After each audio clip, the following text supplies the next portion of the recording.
over the summer, the wall-to-wall coverage of Brooklyn and Nicola, despite the fact that neither of them really warrants really any coverage, never mind this insane level of coverage. They've been on magazine covers, had countless photo shoots, endless interviews and articles, and it's all really about nothing because it's not like they have a movie to promote, a photography book that's gonna come out, a TV show. There's just really nothing. Very popular breakfast sandwich in the UK, and literally like a sandwich like in bread or in a bap, which is like a bun kind of. They do sausage, bacon, and egg baps that we call it. Victoria Beckham's Netflix documentary dropped in October 2025, and the timing couldn't be more deliberate. While her son Brooklyn skips family birthdays and renews his wedding vows without inviting a single Beckham, Victoria stayed silent. Until now. This 3-part docuseries, directed by Nadia Hallgren, offers an intimate look at her multifaceted life and career. And honestly, after everything that's happened with Brooklyn and Nicola Peltz, and although the feud has been building for over 2 years, in the last few months, it's been bubbling to the surface as Brooklyn and Nicola have used Nicola's father's money to not only allegedly hire Harry and Meghan's lawyer, an interesting move as David and Victoria had a pretty well-documented fallout with Harry and Meghan, but Brooklyn and Nicola have also hired Harvey Weinstein's former PR master. Very popular breakfast sandwich in the UK. Can you blame her? Here's what we need to talk about. Brooklyn and Nicola were noticeably absent from David Beckham's 50th birthday celebration in May 2025. Brooklyn didn't publicly wish his parents happy birthday on social media, breaking from his usual tradition. In August 2025, they renewed their vows after 3 years of marriage, with none of Brooklyn's family in attendance.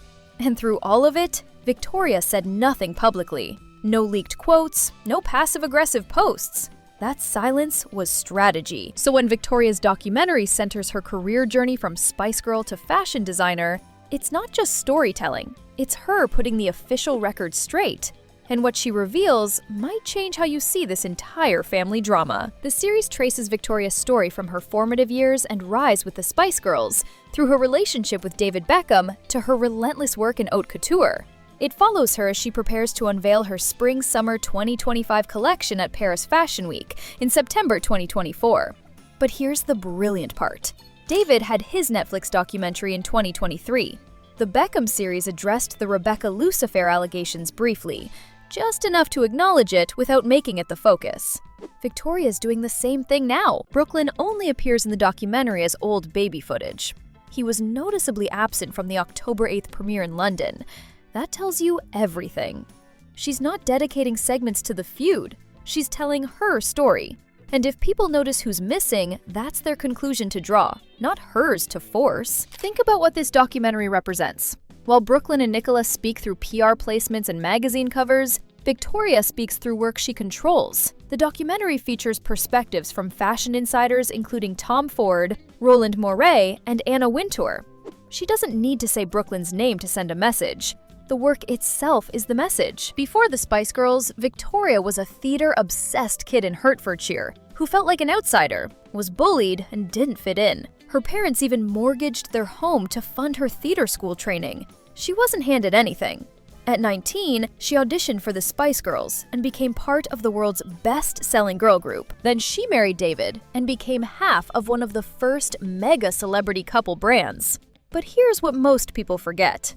When Victoria got pregnant with Brooklyn in 1998 while still on tour, David admired how determined she was. But the fashion career is what really proves her discipline. Though David and Victoria were experiencing enormous heights at this point in their careers, they were also going through enormous difficulties, especially David with this amount of backlash that he was going through. The fashion establishment initially met her with scorn when she entered the industry. They expected her to fail. She launched her first line in 2008, presenting 10 dresses at an intimate New York event, and received rave reviews. A turning point came when Anna Wintour attended her 2011 show. Victoria's fashion and beauty business reported a 26% increase in revenue in 2024 to £112.7 million, marking the company's 4th consecutive year of double-digit growth. That's not a celebrity side project. That's a legitimate business built through relentless work when everyone expected her to fail. The feud rumors have been circulating for years, but 2025 made everything public.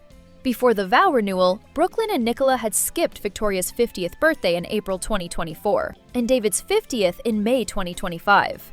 Sources told outlets that Brooklyn and Nicola were invited to all of David's birthday celebrations, but chose not to attend. And here's where it gets messy. A source previously told outlets that tension may have started after a dramatic moment during Brooklyn and Nicola's April 2022 wedding. Mark Anthony announced Victoria for the mother-son dance by calling her the most beautiful woman in the room, instead of calling for Nicola first. Imagine that happening at your wedding. The awkwardness must have been unbearable. Brooklyn told the Daily Mail in September 2025 that there's always going to be people saying negative things, but he has a very supportive wife. That's the first time he's publicly acknowledged the rumors. Brooklyn was noticeably absent from Victoria's Netflix docuseries premiere in October 2025. The vow renewal on August 2, 2025 was officiated by Nicola's billionaire father, Nelson Peltz, at the family's Westchester estate. Not one Beckham family member was there. No parents, no siblings, no one. Let that sink in for a moment. Victoria knows people will watch this through the lens of the Brooklyn situation. The documentary shows Victoria's fight to build credibility, nearly lose it all, and come back to claim a seat in fashion's most exclusive room. After years of reinvention and near collapse, Victoria is named Entrepreneur of the Year 2024. By showing her full story, she creates context that Brooklyn and Nicola can't erase. The documentary dismantles the perception of her as cold and expressionless, diving into the truth behind that facade, including the relentless pressure, body shaming, and constant criticism. When people see decades of work and public scrutiny she endured while protecting her kids, Brooklyn's behavior doesn't look like liberation. It looks like rewriting history to please his new family. Victoria acknowledges in the documentary that she'd be lying if she said she was the best singer or dancer in the Spice Girls. That vulnerability matters. She's not pretending she was perfect. She's showing she was underestimated and built something real anyway. The series does not touch on the 2004 tabloid allegations about David's affair with his personal assistant, Rebecca Luce.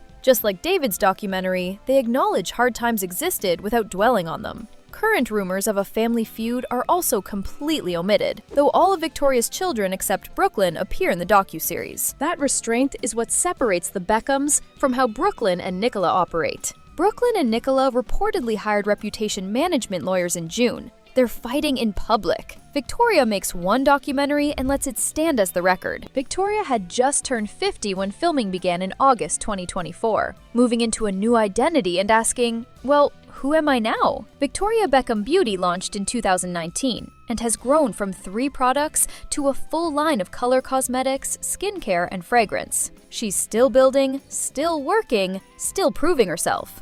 While Brooklyn struggles to find his identity separate from his famous parents, Victoria's reinventing hers. Meanwhile, Brooklyn's relevance depends entirely on the Beckham name he's actively distancing himself from. Brooklyn told InStyle in June 2024 that looking back at his childhood as the son of a football star and a Spice Girl, he was so happy and has the best mom and dad in the world. That was June 2024. By September, he was publicly acknowledging the feud for the first time. What changed in 3 months? Victoria's documentary gives her something Brooklyn can never take away, which is her own narrative. They can't stop millions of people from watching and forming their own opinions. The documentary is permanent, available on Netflix, with all 3 episodes streaming. Romeo, Cruz, and Harper are watching their older brother publicly distance himself from the family. They're watching their parents handle it with restraint instead of retaliation. And they're watching their mother create a permanent record of the family's actual history. In 10 years, when people Google the Beckham family drama, they won't just find articles about vow renewals. They'll find Victoria's documentary. The documentary completely avoids mentioning the feud.